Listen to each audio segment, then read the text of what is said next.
What up, what up, what up, y'all? Y'all already know who it is. It's your boy Young SMOOVE. That's me. Let's go. Yo, I'm coming at you with some of the hottest, dopest interviews from my city, your city. You already know what it is.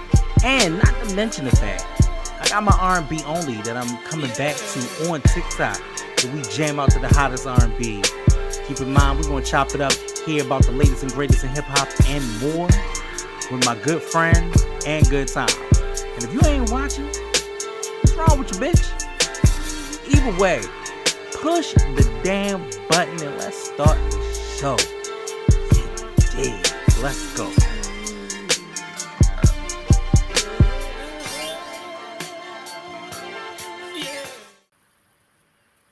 What up, what up, what up, y'all? Y'all already know who it is. It's your boy Young SMOOVE. That's me, you know what I'm saying? And to my right, because it's usually my right, is my man, my new friend. You know what I'm saying? And it's so excited. We've shared so much different space in the digital space, and then we're sharing space together, which is always awesome. My man Lenwood is in the building. Don't be yo, because you don't want to be yo. You don't want to be yo. No, not at all. That's the last thing somebody want to be around me. You know what I'm saying? Don't be yo. That's what's up. What's going on, bro? How you feeling? It's amazing to see you. You look amazing. You know you're doing the things out here in the world, and I'm good with that. I'm about to say you got some. I hit the button and the music started playing on my computer. You got some sounds going on, huh? I'm sorry. That's technical difficulties. I don't know how that happened. All right, go ahead. I'm sorry. Look, check this out. As long as we ain't got the copyright, that's all that matters. No. But what's so crazy? That's an unreleased song, so that you good. There we go. That's all I need. Right. So for those that don't know who you are Baltimore's own. You know what I'm saying to you? Yes. You are one of the many guests that I've had in this series that I absolutely have followed for years. Have loved the work that you put in and the work that you've given to the city. But that's me gushing over you. You talk your shit and let my audience know who you are. I mean, I'm Lenwood, yo, and depending on where you at and when you at, it could mean a lot of different things. I do a lot of different shit. I work with kids. I do graffiti. I sell clothes. I got my clothes called Don't Be Yo. Mm-hmm. It started with the truth. I'm at an extra large now. I'm just saying. I got you. Don't Be Yo. Started with the truth movement, but all of this shit started from music. Like I've been doing music this whole time, and it's sort of like my diary. And I just been pushing. Like I use everything outside of the music to push the music, and then use this. You know what I mean, I just be trying to push. Like cross promote everything together. Yeah, cross promote everything. That's what I be trying to do. All right, and so tell us about how you got to the Don't Be Yo section of the world. So like I said, I work with kids, and I had went on a field trip once, and it was like the middle of November, and we went to a pumpkin patch, and I was blown because like why we at a pumpkin patch after Halloween? Like that was crazy to me. I mean, but the main reason I was mad because I didn't have no coat. All I wear is hoodies and shit. And I didn't know that we was going on a trip that day because I would have.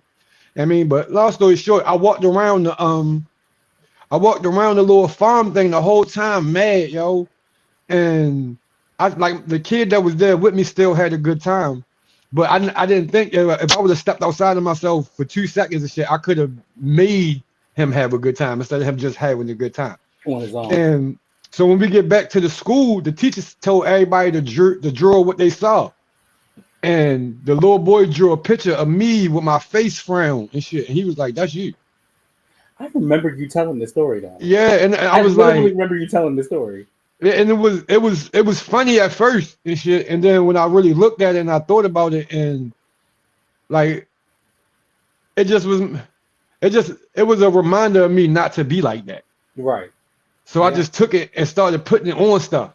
Like I put it on the screensaver on my phone and the screen, like it's the screensaver on my computer. Yeah. And I just started putting it in different places to where those, like when I get upset, if I see it, it'd be like, chill. Don't be yo. But look, so now the Don't Be Yo part come in is when I had sent it to my homeboy and was talking about it. I just told him the story like, yo, went to on the field trip, little shorty sent me this, da da da da da, and all that. You know what I mean, so he was like, yeah, yo, you do be acting like a girl sometimes, and something this, and whatever. I'm my whole family. I'm pretty sure I'm like 7% girl. Like my whole family, not 7%. is yeah. Like I can admit I get emotional and shit like that. Yeah, I'm better with it now. You know what I mean, but he was like, yeah, yo, you be acting like that sometimes, something. And like a week later, me and him bumped heads about something. And he sent me the picture back and was like, don't be yo. And that shit it made sense to me. And I just put it on a hoodie for myself. You know what I mean? And the one thing about my my pieces, like far as my hoodies and my shirts and shit, they conversational pieces. So when people see it, they ask you about it. You know what I mean? So I was just wearing it and people was just asking me like, what do that mean? What do that mean? And the more I got into the story, the more it started to pick up. And then what happened? I went on the show just like this, and they asked me about it, and I told the story on the show, and I went back and I clipped it, and I started posting it, and that shit, and it just took off like that. Because I remember that. I literally remember that. I remember that story. I was like, damn. And I think it was the first time that I had seen it. I watched it via Facebook. I want to say probably one of the first times I watched it, and I was like, that is interesting as shit. And then like I the one thing I know about you is that you'll go on the tirade. When you were pissed and you over it, you'll go on the tirade. And there are times like recently, we have our text conversations and I'm like, yeah, don't be yo. Like don't be late. Yeah, don't be yo. And I like that you kind of put that into perspective and it became a whole movement unbeknownst to you. Yeah, yo, when I first put it out, the shit that was coming back to me is what made me keep pushing. Like the stories people would tell me. Like my homegirl said, yo, I bought a shirt for my boyfriend and he put it on and he went to Walmart and he came back. He said when he came back, he was furious. Them bitches at Walmart, they this, they that, they ain't do this, they ain't do that, what da da da da. She said in the middle of his rant, I stopped him like, you look like that thing on your shirt. Right. She said he bust out laughing. He bust out laughing. That moment was over. They sat down and they had a great night. And it wasn't like, see? She was like, yo, she was like, that shirt was what I needed to break the ice for us to be. And he like, we put that shit right to the side. He said he laughed about it and we kept on moving. Right. Because you know what? Sometimes in life, I think that we take ourselves entirely too seriously. Yes. We put ourselves in these predicaments and being like, it needs to be. Everything don't need to be anything. It needs to be whatever it's going to be. Yeah. You know what I'm saying? And that's what it needs to be.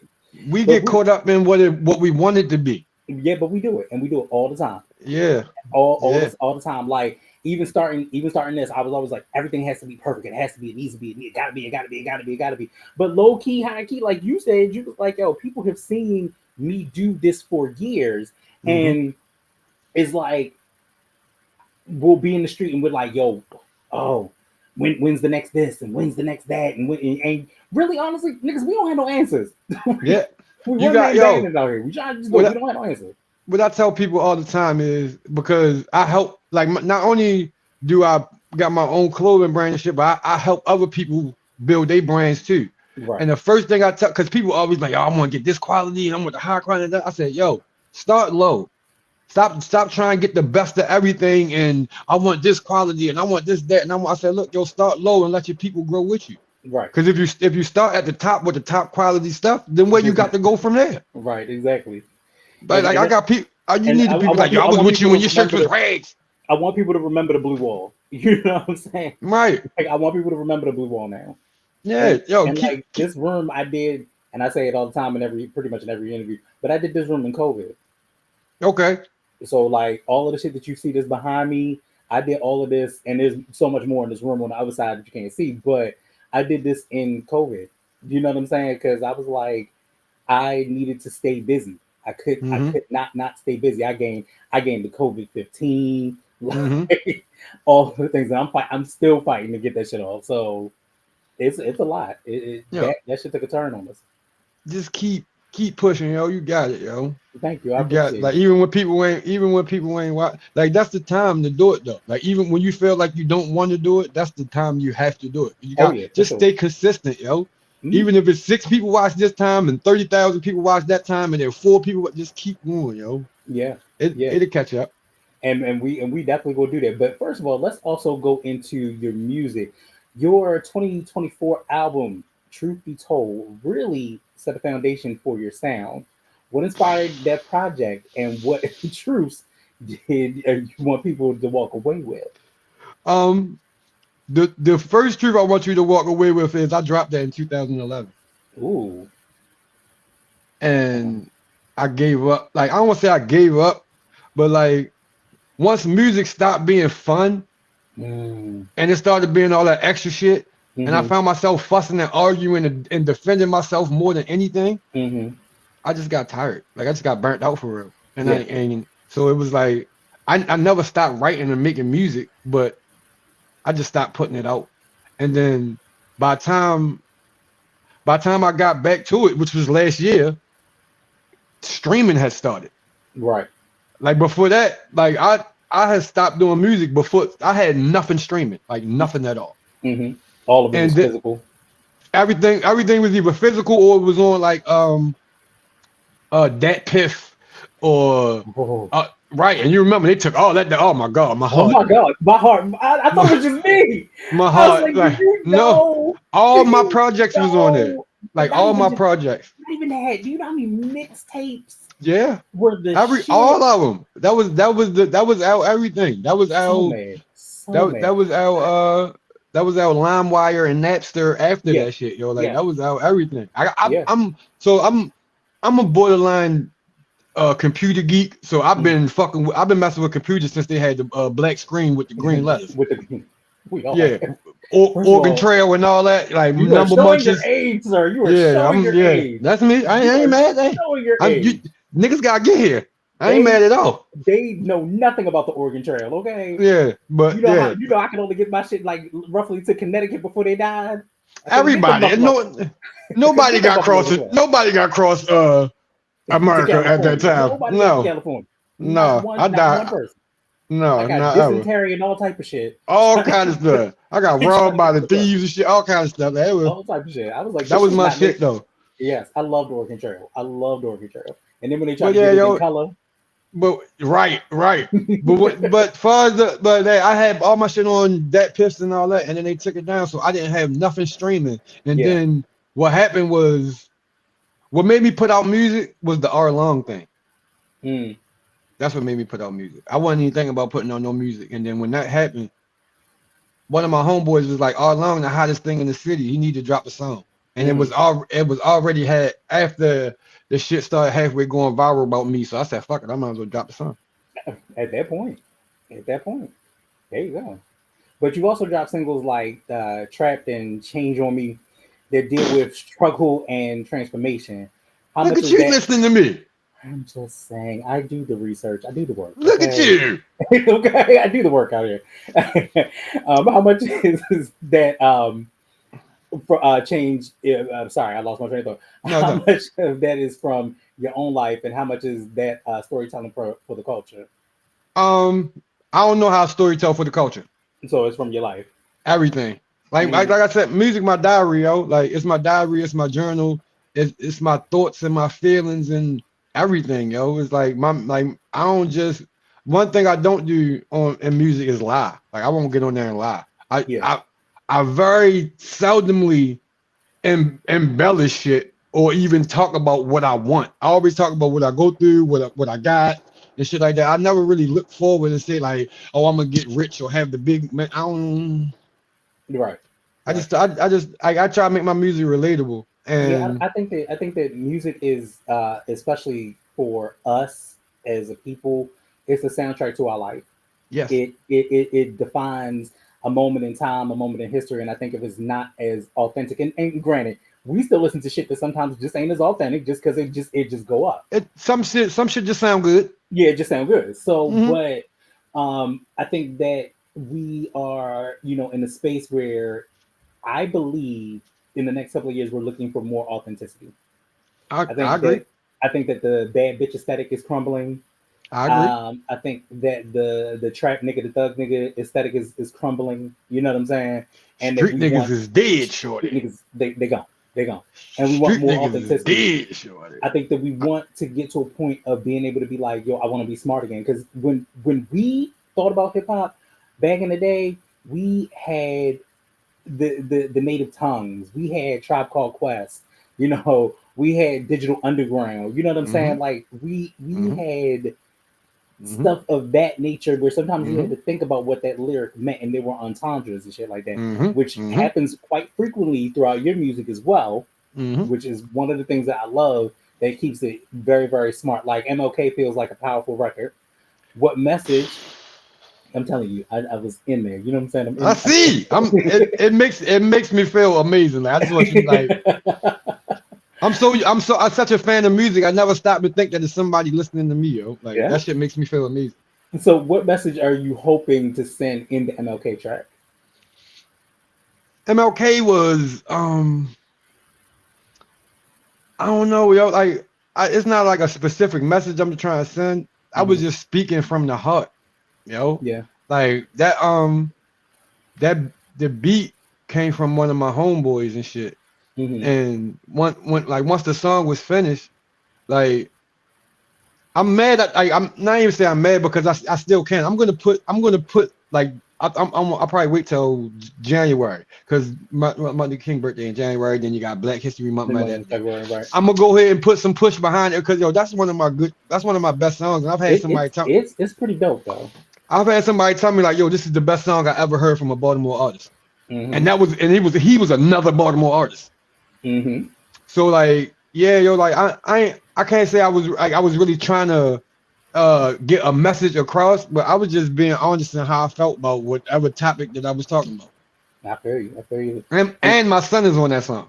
Okay. I was gonna say I heard another voice on that song too. Yeah, in the beginning of the first verse, he asks me, "Why is things so bad in Baltimore?" Okay, that's okay. And then, right. Yeah, and then at the start of the second verse, he asked me what things I would change. I love that. Yeah, that sounds kind of special to me. I didn't know that was just like that's dope though. That is dope. Yeah, he was like 4, 5 when he was in the studio with me. Okay. And I love the fact that you have so much archived work. You know what I'm saying? That's different. That's different.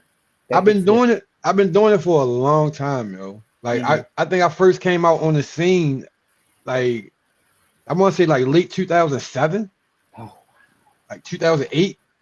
I don't know what I was doing, but I think I do know this. By 2005, I had just gotten married.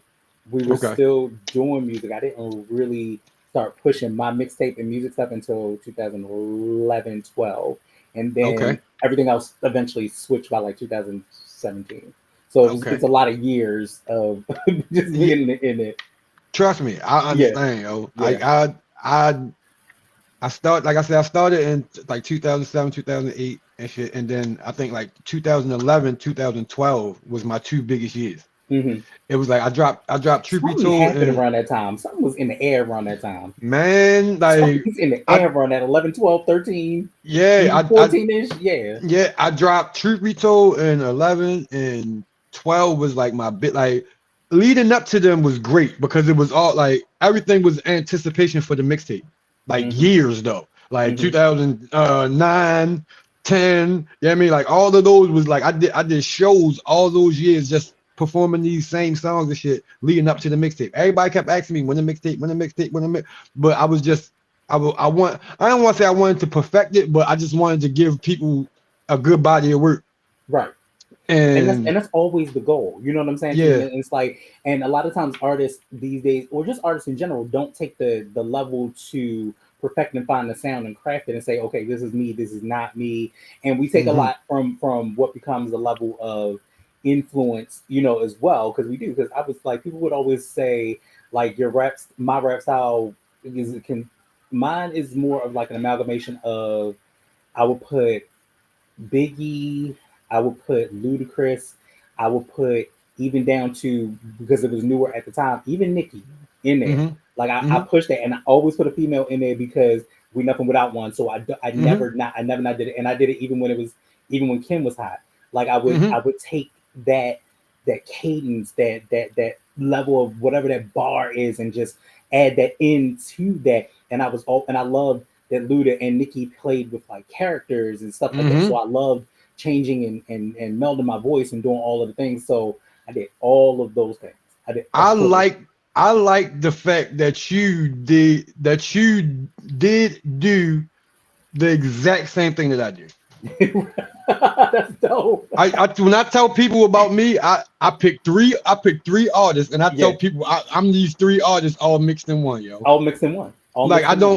The greatest, like, I think my favorite thing about me is I sound like me. Yeah. I don't sound like nobody. That's because you don't be yo. I don't sound like nobody. But my 3, it's really like 4. I'm gonna say 4. My 4 biggest influences. And if you mix these 4 people together, you can hit like it. Jadakiss. You can hear it with my bar structure and the way that I sit. Jadakiss. Yes. My wisdom and stuff. Juvenile. Cannot wait for the new project, by the way. Me neither. Nigga, I'm excited about that new project. One of my favorites. Juvenile. Now my personality and style and funniness and all that. Young Dro. Okay. Yeah. He is so very nice. He's actually people don't understand. He's one of my favorite rappers. I tell people that all the time. They never believe me. You know, what? He's actually our separation. He's actually family. Oh. So my wife's cousin is his baby mother. Oh, we need to go to a baby shower or something. I need to be at a family shindig. So old man, you better find out when the family reunion is or something. We got to get down there, sure. I met him one time, and I met him one time up here in Baltimore. He was very, very, very nice. I think the other person I met one time here in Baltimore was David Banner. Oh. I met David Banner when I was working at FYE. Let me tell you, I'm old. Okay, let me tell you. Don't feel bad. I'm right there with you. You feel me? I was working at FYE and I met David Banner. When I tell you, you remember? I'm a short man. Okay, I'm a short kid. Okay. You remember the scene in Friday After Next when Terry Crews pulls in Cat Williams like that for the handshake. Yeah, that's exactly what happened to me with David Banner. Hilarious. And you know, he's towering of a guy, and he was actually way bigger before he started losing weight and shit. I said, "Oh my god!" Like he swooped me in like the Matrix. But I'm trying to think. I don't think I ever met no famous people. Like really, Nick, I haven't even met Cisco. I met Cisco also at Sam Goody. All right, so I had a chance to meet Cisco. I met Cisco and I met Nokia before. I was being arrogant. See. I was being arrogant. I was in the car at the gas station, and nigga came out. I was young though. The nigga came out in the gas station and was like, yo, like Lenwood, Cisco in there, yo. I was like, so. They was like, shit, Jay, you don't want to go in there and meet him. I said, man, you might want to tell him to come out there and meet me. What you talking about, nigga? I'm Lenwood in the car, nigga. I ain't worried about no damn Cisco. You know who I am? But you know what's funny though? So so 2 things. This is the wildest shit. So I met Cisco when I was working at Sam Goody, and he was actually it was really wild. He was actually in Owens Mills Mall. First and foremost, let's start there. I can believe it. I don't even know how the fuck he got in and out, and nobody knew he was there. But I knew who he was, and I was like, nobody was in the store that day. It was just a wild day, and he was looking actually for The Sims. Like that was the video game that he was looking for, because The Sims was a hot video game at the time. It was. And he was looking for The Sims, and you know what I'm saying. And to this day, if I ever get my Cisco interview, because it's coming, I've already claimed it. When I get my Cisco interview, I still have his dragon signature that he gave me. It's upstairs in my photo album. Oh wow! Still have it to this day. Well, I'm gonna see if I can help with that. Okay. Because I halfway know. I know somebody who know Nokia. Yeah. Like Nokia. I met all 3. I met Cisco, Nokia, and Jazz. I met Jazz at a wedding.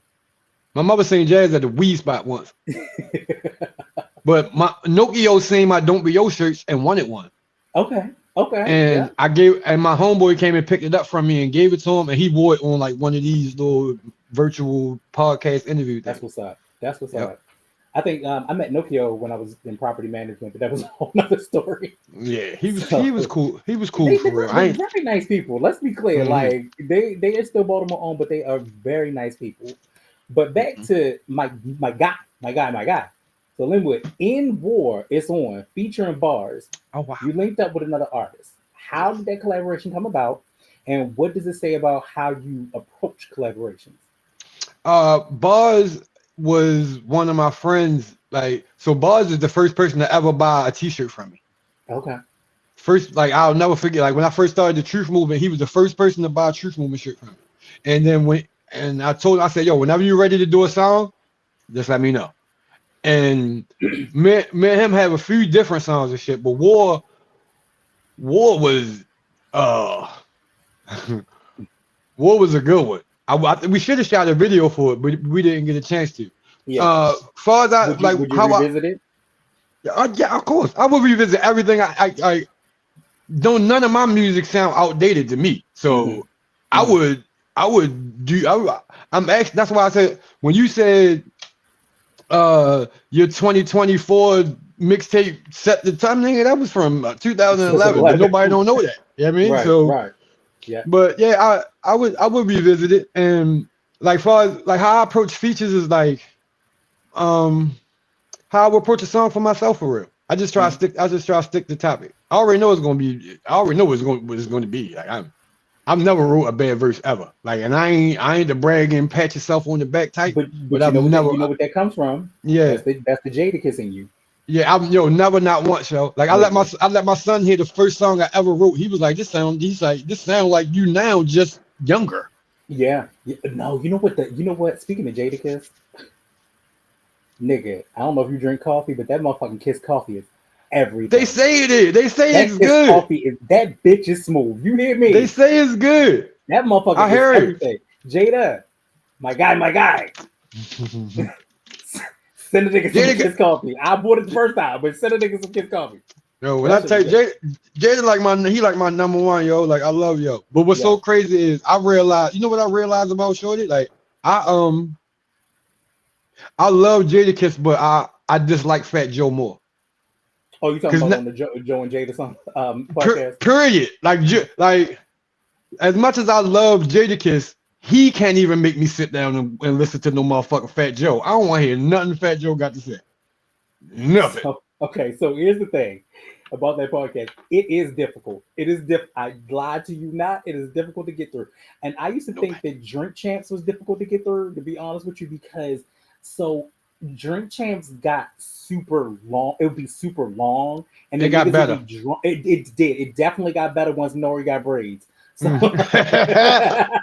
So, but somewhere in it, like Drink Champs would just be long and it'd be drawn out, and the niggas be yelling, and you'd be like, "Yo, what the fuck am I watching 3 to 4 hours?" Later. Now, don't get it twisted. People like long formatted shit. They really, really do, because that's Shannon Sharp has a job. Boy, he giving bitches money. I don't know what the fuck going on there. Boy, he just stupid. That's all he is. He just stupid. But here's the thing. Also, forgive me on how I'm about to say this, people. That feels a little CT-ish. Like, you know what I mean? You don't know there's somebody that this girl is like manipulating you. What? And then we try to be like, oh, that's Unc, and it's old. I'm like, look, you took the words out of my mouth. I'm like, Unc don't know no better. No, the worst part about that was the Mama Michelle shit. That's what I mean. He don't know no better. Oh no, I hit the live by mistake, sir. You so old that you don't know that we know that you can't hit the live by mistake. You cannot. But you don't know that because you 30,000 years old. And you think that we stupid. Like motherfucking buttons you had to push before you hit live. Before we went live on this, what did I say I love about this? It has a fucking countdown. Right. So come on now. Play with something to say about that. That internet shit is wild, yo. I'm having a field day with this Young Thug shit right now. Like, I love it. I love everything because I've been saying this forever. I couldn't wait. I'm a hood nigga. I grew up in the hood with the street niggas. I couldn't wait for some shit like this to happen, yo. I've been talking like this since forever. Like, because street niggas don't belong in me. Like, now I don't want to say don't belong. Because what happened was it was rap niggas acting like street niggas. And then niggas got tired, and then the real niggas got tired of that and made their way into the rap shit. Now you got drill music and shit. Yeah. You know what I mean? But that shit ain't for what y'all think it is, yo. No. And them niggas be talent. The fuck? Big Niggas time. be talent. Big talent. But see, the difference is we of a specific ilk are like, yo, I hear that because I hear lyrics. I know what lyrics sound like, whether they are trash or not. I know what lyrics sound like, and I'm like, that's not a little snitchy on yourself. Like, it's not a little snitchy on yourself. I hear it. I don't know if you don't. It's a lot of snitchy. When you But here also, talking about Lord Darrell got shot in the head and Pedro did it and I was with him and here go the gun and the bullets down there, you geeking. Right. But also it gets to a point where what they try to hide is they try to hide the lyric under the frequency. So if the frequency is so just like deep and dark and demonic, like you seem to quote unquote not hear it, but you got to realize there is still a generation out here that we grew up in the light. We grew up with Common. You know what I'm saying? We grew up in more of a positive era of hip hop. Like, I always take it back to the story when Lauryn Hill says, defecating on your microphone. We were young. We didn't even know what the fuck defecating meant. I literally went to my science teacher, Mr. Snatch Snyder, and asked Mr. Snatch Snyder what defecating means, just to know that, so I knew what the word meant, and then it made sense to me. Oh, you shitting on these microphones? Like, oh, that makes sense. It's like what people don't understand, yo. And this might sound old of me, but we're in the it's a certain responsibility you got to uphold when you're making music, yo. Yes. Like it's because if I want to be honest, like my father was killed when I was 3 months old. Music and TV was my father. Right. I am the way that I am, like far as funny and silly and all that shit. Nigga, Martin is my dad. Do you know I am rewatching that to this day? Let's talk about that. That's my father, nigga. Do you know I am rewatching it? I just recently rewatched that last week. When I tell you, I'm gonna be honest with you, season 5 hits the hardest. Okay. And it hits the hardest, not in a positive way. Like, it's the second you get into season 5, you're like, oh shit, you forget you got into all of this juiciness from like 1 through 4, and you forget that Gina's not gonna be there. You forget, like, you're in it. Like, if you watch the bit straight and you watching in there, you're in it, you're laughing, it's still so good. You totally forget that season 5 happens, and you're like, oh yeah, that right. Shit happened. That's like, when that shit happened. All that shit happened. Then not only that, people fail to realize there's an episode in season 5 where Tashina Arnold was actually scheduled to get her own show. I remember that. I've seen pilots and shit. Like, I remember that. It was supposed to be a spinoff. Right. It's called a backdoor pilot. And so that was what was supposed to happen. She was supposed to get her own show, which ended up with like everybody, because Jenna Van Oy, who played 6 on Blossom, and then she played in on the Parkers.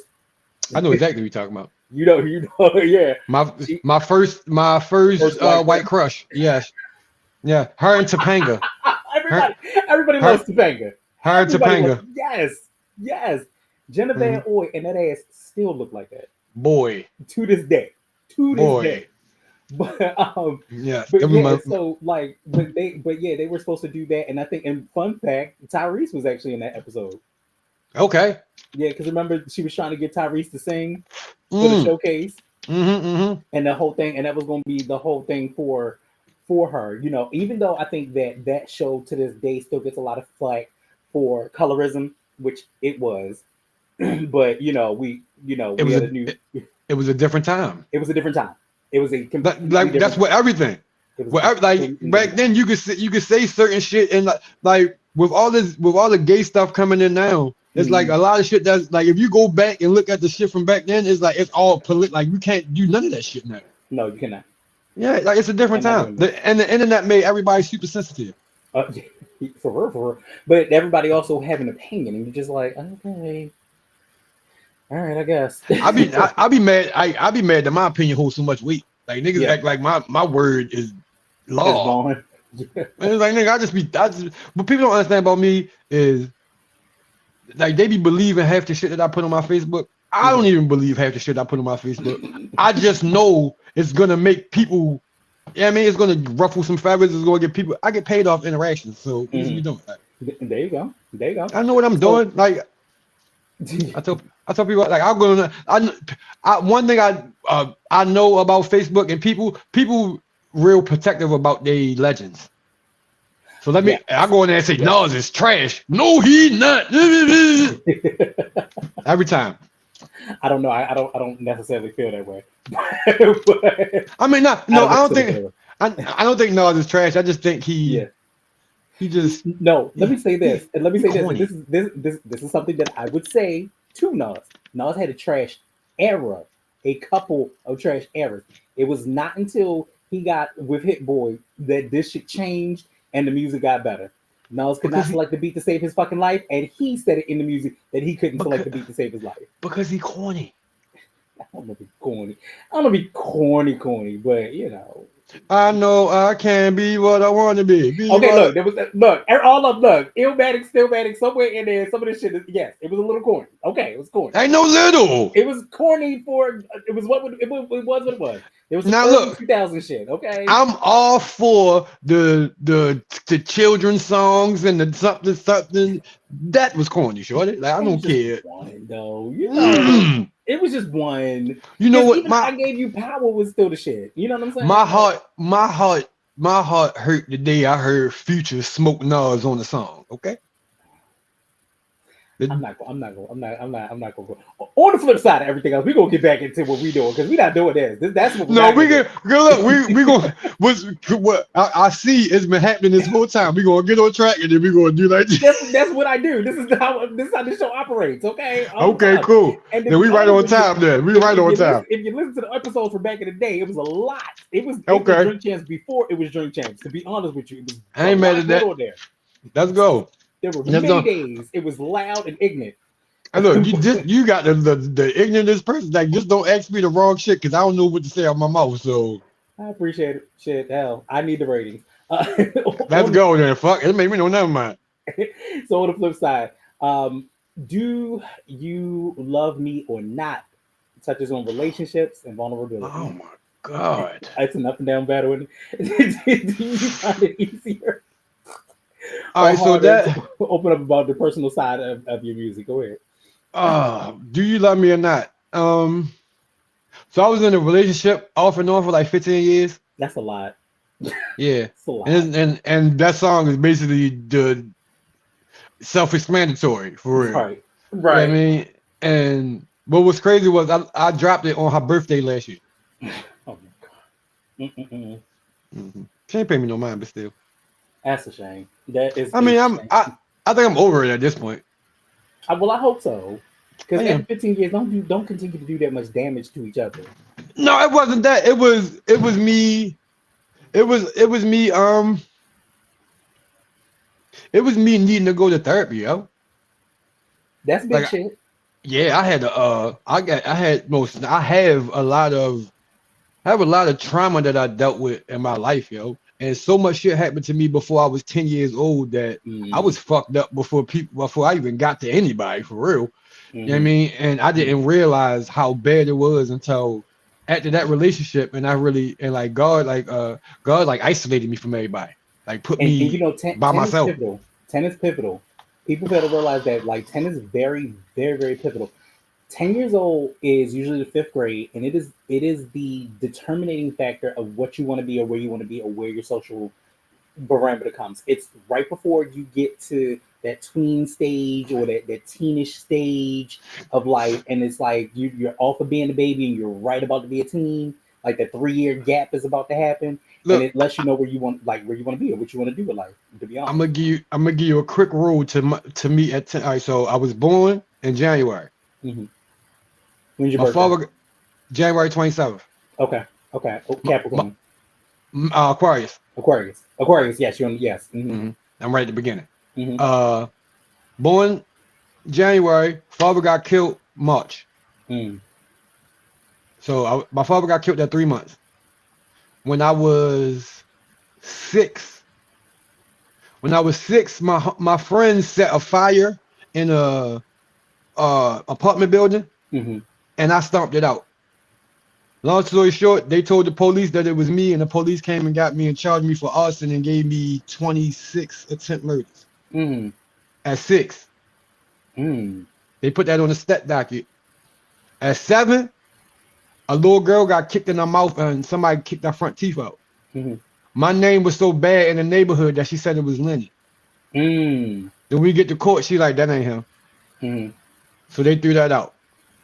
At 8, I lost my virginity to my babysitter. Mm. And But that's that ain't something. that ain't losing your virginity. Like I was, what they say, I was molested by she was like 15 or something like that, and I was 8. Yeah, but still, I think a lot of times we as men don't say that a lot, and that's important. That is important to say. I didn't know till I was 35 years old that I was molested and not lost my virginity. Right. In my mind, I just Right. lost my virginity early. And it's fucked up because that, especially as black boys and black men, that's some shit that does not get said or that they don't talk about often. And I think in America we put this perspective of the predator is always the man. Yeah, That's nah. not true. That's not That true. was that. And you're not the So that only was. person low key I'm sure. that said that to me. I'm sure. That was Not 8. at all. That was 8. At 9, my grandmother died, and we lost the house at Park Heights, so everybody split out. I got sent with my aunt out the county. Mm-hmm. And at 10, my uncle Chiefy died, and that was the man who stepped up to act like my father. Yeah. And I could keep going for real, like Right. because after But that the first 10 was a lie. Yeah. So after that, and that shaped so you. much. And you know what I think though? I think that it shapes you also in a positive way, because like sometimes when we lose people, and especially when we lose them at an early age, even though it sucks, it definitely sucks. It builds a level of character that sometimes people that lose people later in life don't have, and then they fall the fuck apart. Yeah. You know what I'm saying? Like I lost my grandmother when I was 10. You know what I mean? And really honestly, it wasn't until I look back at, I'm gonna tell you the funny part. Remember now we had to quote unquote get the real ID or whatever. Mm-hmm. I always had like a copy of my birth certificate. I never had the actual birth certificate. I had to go to Vital Records beforehand to go get that. Mm-hmm. It made me change my perspective on how I look at my parents, because how young they actually were at the time. Like my mama was 19, my daddy was 25. You feel what I'm saying? Same exact thing. See, my mom was 18 and my father was 25. Same. Right. And so, which in turn, sometimes when things go awry, you kind of got to give them a little bit of grace, because you got to be like, look, I did fuck shit. I did fuck shit at 19 and 25. You know what I'm saying to you? So I can only imagine what y'all were doing. And thank you for, at least allowing me to be a vessel to come through and be here now. So sometimes you got to give them a little bit of grace with that. But again, I also looked at it. I had to look at it from that perspective. When my grandmother died, like my mama was only 30. You know what I'm saying to you? And you raising a 10-year-old, and you're trying to get your life together, and you don't even know what that looks like without raising anybody else. So I had to, give her grace. These are the conversations that black men should have. Yes. These are the real conversations that we should have. That we shouldn't just shy away from, because it's going to be uncomfortable. But how do we build our nations, and how do we build our children, and how do we protect our children without saying the real shit? Yes. You know what I'm saying? Because I appreciate you for that. Let me just say that I appreciate. Yeah, you no, our people was so hush about everything, yo.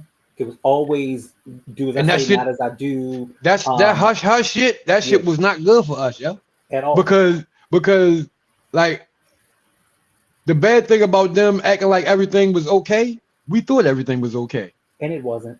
It was not. It was not. It was not. Because now you grown. Now you grown. Now. What? Now you grown like shit. How the fuck was they making this shit look so easy? Right. Because no, it was not. It was not at all. It was. But not. It's just I don't know, yo. Like I just try to I try to be honest. Like all that.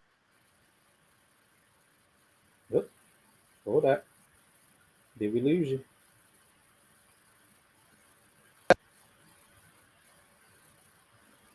Okay.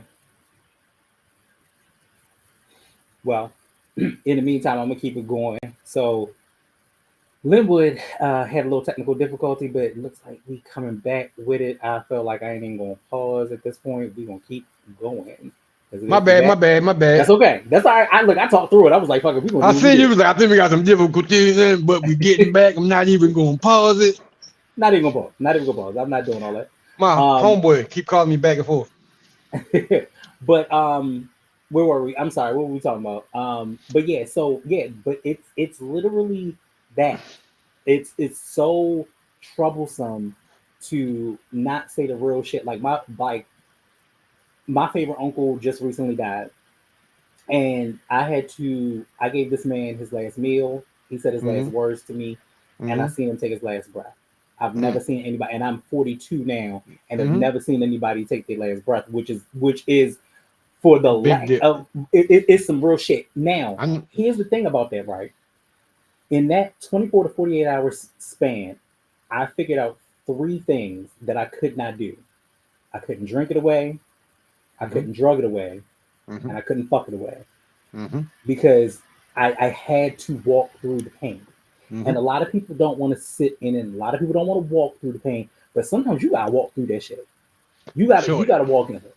You know what I mean? You have to walk in it. I went to a funeral for my son. One of the hardest things I ever did in my life. I can imagine. One of the hard, like I'm still halfway mad at my people to this day for making me go because I didn't want. It's the last funeral I ever been to. I haven't been to a funeral since. Right. I feel like they rituals at this point. Like I don't need to sit in the room with a dead body. Like I'm good. Yeah. But between it's like losing my father was one thing. I was 3 months. I ain't really know. You're right, exactly. Like you said, losing my uncle was something different because I was 10. So it kind of prepared me for nothing could prepare me for losing my son. No, I don't even nothing. Like I don't even know what to say to that. Yeah, like he was born on November. Like he would be 22 this year. Like he was born on November the 1st, and he died on December the 18th. So he lived for 47 days, yo. And like that shit was one of the worst. That watching that last breath shit. Like when you said that just now, I got goosebumps because I know like that's the only time like all right. So he was premature and shit, and the hospital did some shit and fucked some shit up, and they put a hole in his intestines and it was letting air into his stomach. So they was like, yo, we can do this, we can do that, and my girl at the time was like, no, I don't want y'all cutting on him. Y'all already did enough. Like, no. So they was like, all right, cool, and then took him off all the life support stuff, and just put him in her arms, and he died like that. And I lost my mind. That's crazy. I'm so like, sorry. I literally lost. And then after he passed away, they wrapped him up and all that to take the pictures and rolled them in the room. And I'm like, please, can y'all please don't not? I don't want to see. It is a lot. It is a lot to try to hold on to. And what I'm grateful for is what I'm grateful in that moment and in this moment is your salvation and having the difference to know that moment, yes, tragic in itself, but yet triumphant in a certain kind of way because it taught you it teaches you a different lesson. And it taught you, and what it transparently taught you was you know how to love. Yeah. You know how to love, and you know how to love hard. You know what I'm saying to you? No matter what the rest of it and what it may have looked like or what you had to go through, you learned how to love. Yeah. Which is a important lesson. So, even 22 years later, you can still wear that on your chest. It made me the father I am to my son now. There you go. Like it literally made me like having a second chance at having a son. Like I'm not messing this up. Right. Yeah. Yeah. So like I know I know you held that baby like a porcelain doll. Man, I don't want to drop him. So he was born in 2008, right? Mm-hmm. When he was first born, like the first year was probably the scariest year of my life. Of course. Every 20 minutes, I'm making sure he's breathing while he's sleeping shit. Like it was I was just super paranoid. Now, like I said, my father got killed in 83. My uncle got killed in 93. My son passed away in 2003. Right. So that time frame. Every 10 years. Yeah. So 2008, I had my next son. Yeah. 2013 was the scariest year. Like, boy, you were like, I just knew something bad was gonna happen. Yeah. I just knew, like, it's every 10 years something horrible happened. Yeah. So I for real, like, I was on some, like, if something is gonna happen, please just let it happen to me. Because you can't take it. You can't take it. No, I mean, I knew whatever. I didn't give a fuck what it was. Whatever it was gonna break me, yo. Mm-hmm. And it was nothing. Thank God. And since then it was like I've been doing everything that I want to do, yo, because I felt like I wasted so much time. Yeah. And it was at a point in time where I thought I thought I didn't even have no time left. Yeah. But again, that is the lesson. And here's the thing: in the don't be yo situation, the don't be yo portion of it is that Black men deserve to get old. We deserve to get old. You know what I'm saying? We deserve to reach this. Like, it's so many. I wear that 40 like a badge of honor, nigga. I'm trying to tell you. Hey. I'm trying to tell you. The shit got better. Let's be honest with you. The shit got better. Do you know how many times I have walked in places and spaces, and especially around my white folk? I love y'all dearly, but nobody ever knows that I just turned 42 this year. Same. Nobody knows. Same. They treat me like I'm 20 something at the school. I work in the school system. They think I'm a kid. I am not. I'm a whole grown ass man. Like, yeah, I am.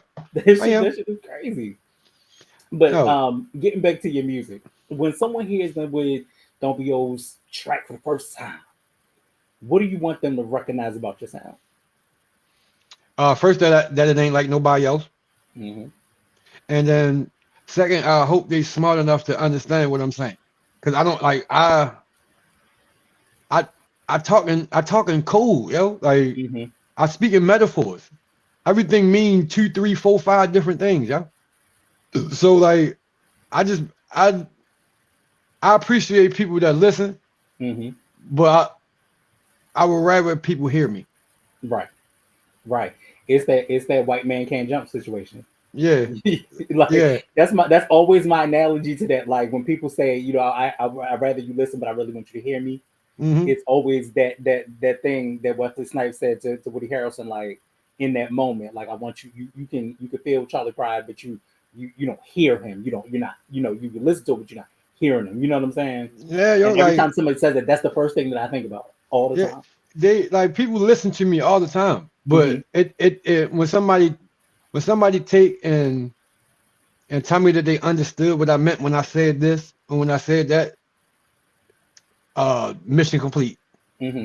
That's all I be worried about, yo. Like I be wanting people, but what I also understand is you can't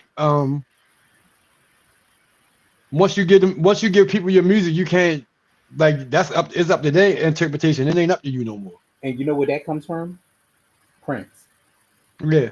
Prince once said, once your art is out in the world, it is to the world. It's no longer it's your not art. Yeah, it's not yours no more. Now you can tell people what you meant, but how what they took from it and what they made it meant ain't got nothing to do with you.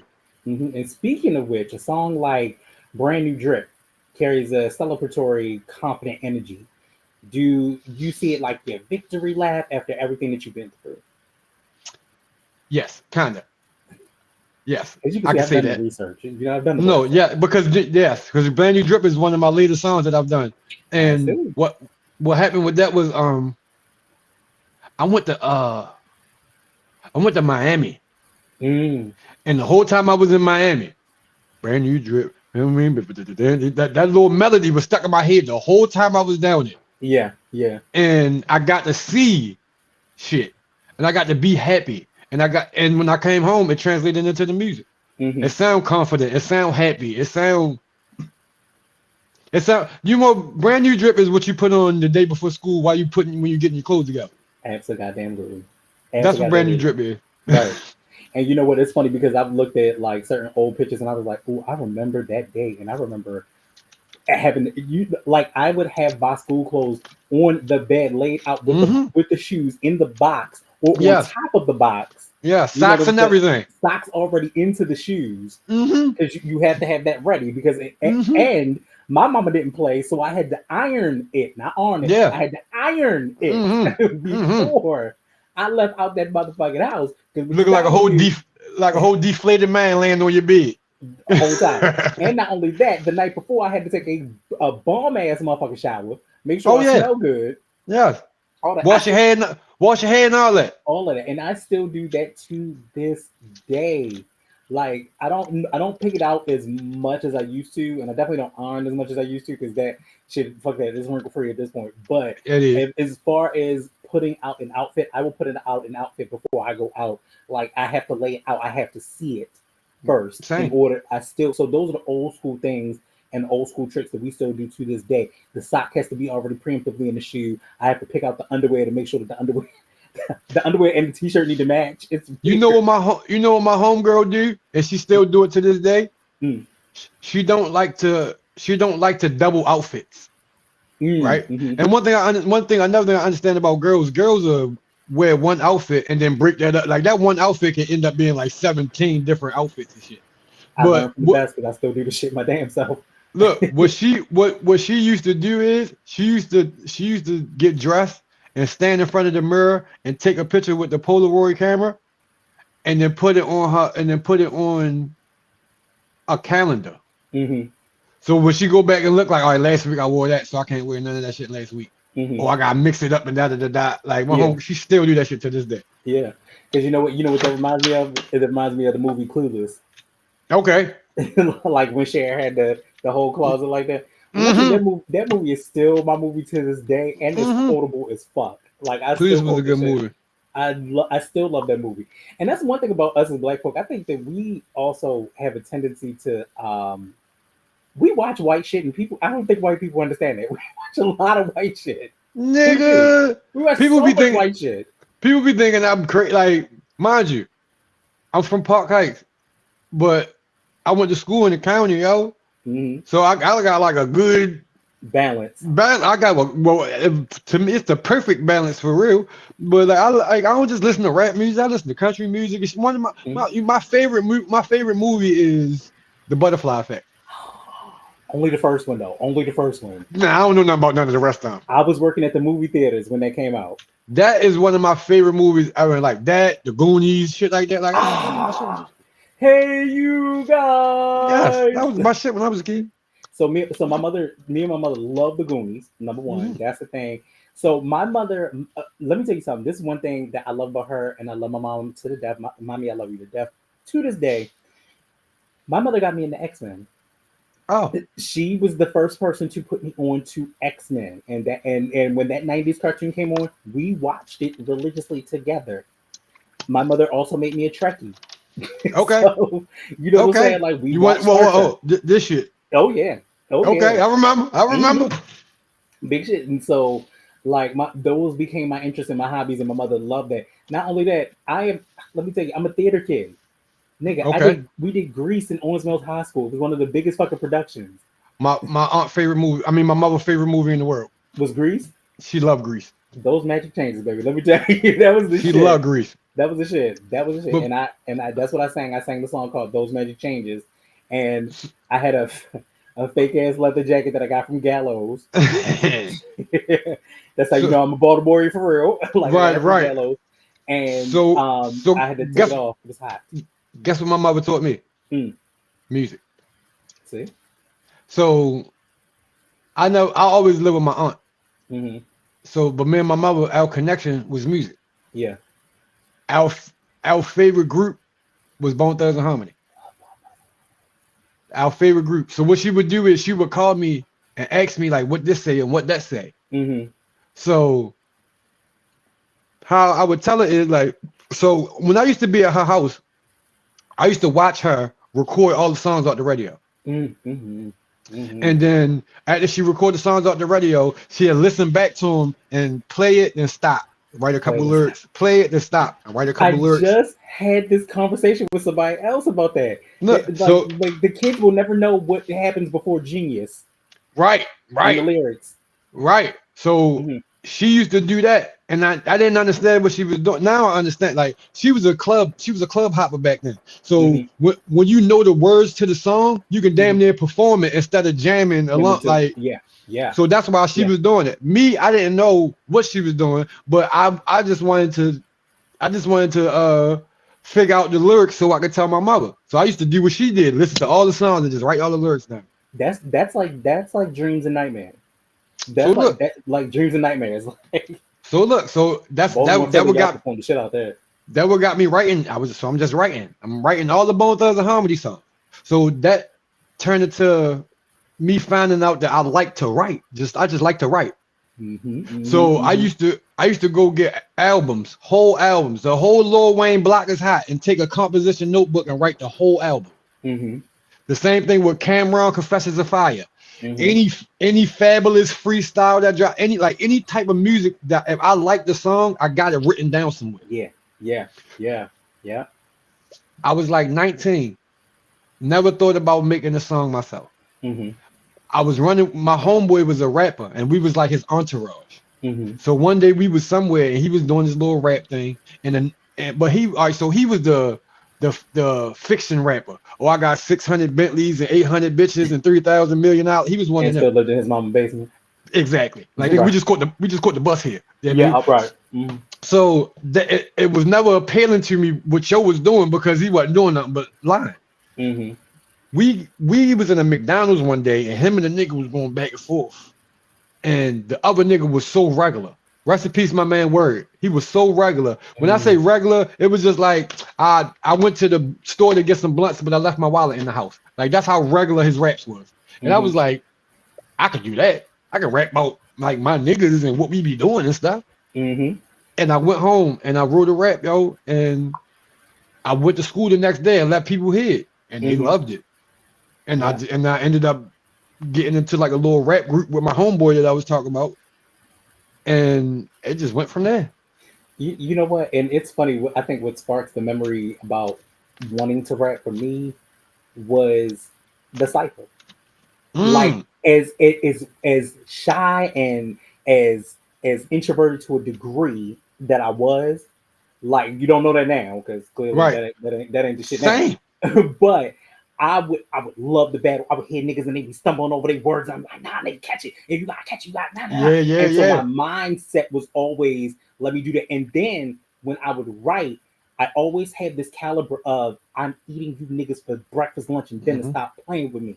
You feel what I'm saying? You play with something safe. Don't play with motherfucking me, nigga. And I would always do that. But then I also got to a point where I would write and be like, all right, whatever verse I'm writing it because I got to give my all and my love. I used to come to studios with 3 and 4 verses to the same song because if you don't like this one, fuck it. I got another one. You know, I got another one.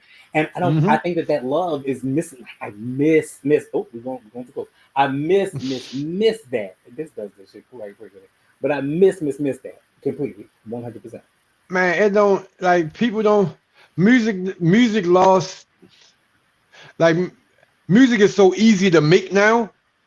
It's not like it ain't what it ain't writing like we used, like you just said, you writing 4 different verses for one song. These niggas go in there and they don't write nothing. Yeah. You know what they do? They go in there and they go to the beat. And then they keep listening to that. And then they go and then they just put in the words that sound good. No. I walk on the time and I'm in the street. And then they just keep on doing yo, that shit. And at the end you have a song, but like nigga, that ain't a song. Like that's a and that all the punching in and shit. Like, yes. No, we did not do that. like nigga, you had a verse, you spit that motherfucking verse. You had to figure out what the cadence was, you had to figure out what you were doing and did that shit front to back and you did not play about it. Breath control was a thing. Breath control was a thing. Like, yo, when I rap now, niggas look at me like I'm a robot. Like, how the fuck do you do that? Yep. Like, nigga, I can do this I can rap for 5 minutes straight, nigga. Like this, I can do this all day long. Like this is how I came up.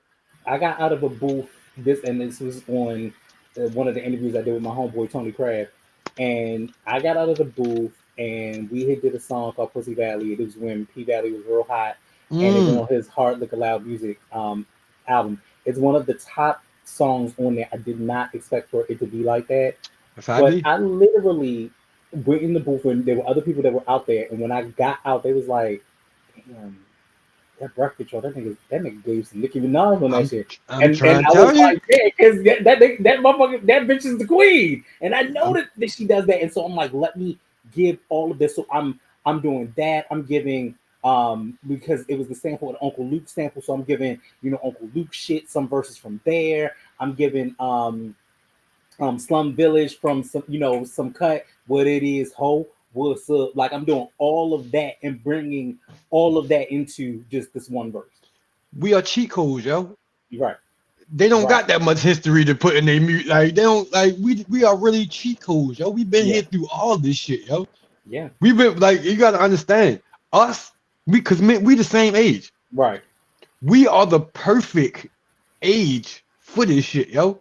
Yeah. Because we not our parents, to where though our parents was already halfway grown when that shit really, they was kids, but they was, you know what I mean?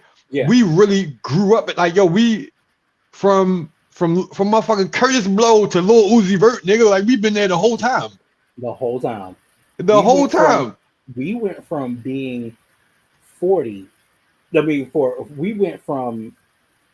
had 40 years of experience, but 50 years of experience really on the back end when you really look at it.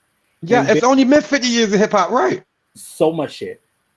But this and this is my argument when I argue for people when people say you too old to be rapping.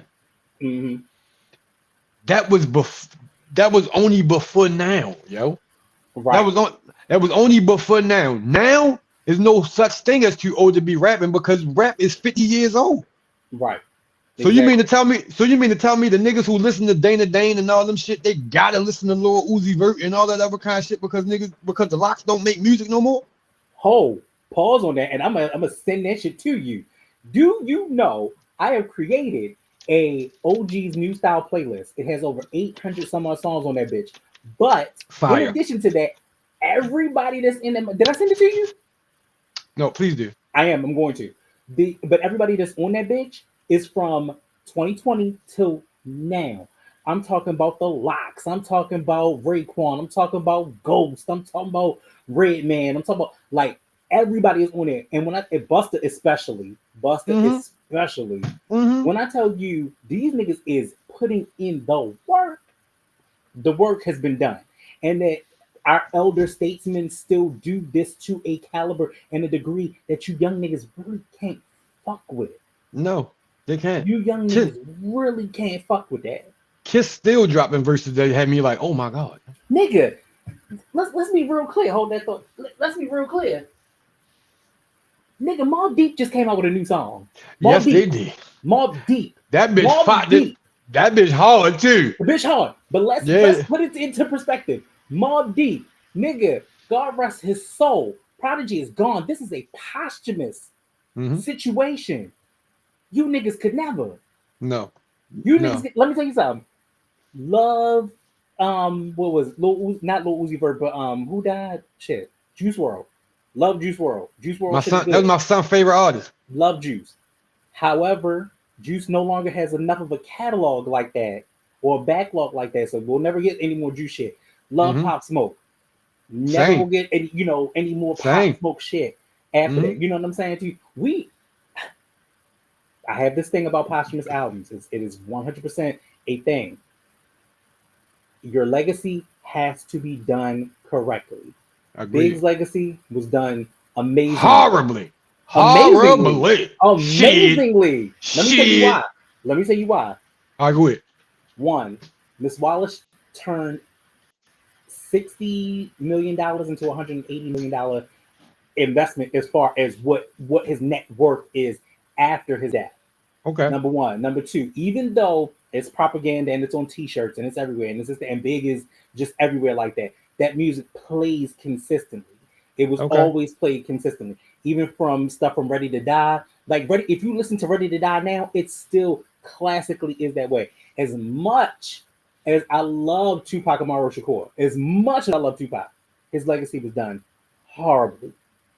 Horrible. I mean, and Afeni didn't really have the skills to do that. His sister really didn't know about that. The difference between Afeni and Miss Wallace was an educator, and she realized and witnessed that Chris was telling stories, and she wanted that to always be in the forefront. And then you put a gloss on it with Diddy. You know what I'm saying? Even though that was him taking a lot from the estate, we do recognize that. But at the end of the day, it was a glossier look on hip hop and a glossier take on it, where you're like, hey, damn, I always see big. I always feel big. I still feel big to this day. If there is another verse that ever comes out and somebody does and mixes it right, it still goes over a regular beat to this day. Okay. To this day. All right, so with that, I agree with that explanation. That Biggie Duet CD was terrible. Hate me not. I kind of like it. Don't judge me. That CD was not good. I kind of like it. For the kind of fan that I am, a big and shit, yo, like that shit was not done well. So no, I'm gonna tell you what was not done well. So low key hockey, that was done better than when Faith did The King and I, which was an R&B. Right. I don't even. Right, exactly. That's what I'm saying. But literally did a whole thing, and there was an album. This is like a couple of years ago, and like the only good song that she had on there was with her, Big, and Little Kim. Surprisingly, like that was the only song that actually was great. But posthumous albums piss me off. I always talk about this because I'm a huge DMX fan, and that particular posthumous album. Y'all can kick rocks. Y'all did that shit, and you're doing it as a cash grab, and I don't like it. And I don't like it. Yeah, that shit was fucking horrible. Alicia Keys was screaming. I think they it's horrible. Yeah, they did the dog wrong, yo. I mean, but that's how once you gone, yo, that's it, yo. Ain't shit you can do, yo. And if the people that's in your corner ain't the best people that are in your corner, then you just done. Yeah, absolutely. But we do need to get. Come on, let's go. I mean, you know how it goes. You know what I mean? That's what it was. That's what you know what I'm saying. So you've been pushing the hashtag DBYMG, which is WO Better Group, heavy. Break it down for us. What does it mean and what does it stand for? And you know, it just looked good for real. I ain't really nothing but a hashtag. You want me honest? Well, man, I just look good. It's just like I just be trying like yeah, that's it. Ain't really no explanation for it. It ain't nothing official. It ain't got no paperwork. It ain't no like. It's just a hashtag that look good. So I just run with it. Hopefully that it turns into something. But like But what do you want to do? All right, so I guess what it is. I guess a music group. Like I would like to have other artists. I mean, I would like to have a team of people. Yeah, niggas don't like me. And halfway rightfully so. Like I did a lot of shit to push a lot of people away. Yeah. And another thing about me was I had like by me being fucked up the way that I am and just so protective of myself, like not saying that it's right in any way, but like before, yo, I had to drag you through the mud, yo. And once I drag you through the mud, if you still there, it's like, oh, all right, maybe you're my friend. That's a hard pill to swallow. That was me, yo. Like I've been hurt so much that it's like, yo, I gotta make you to jump through these hoops before I can really, because if you I'm gonna fuck around, kill you if I let you. I mean, like, right. It's either you or me, and it's definitely always gonna be you.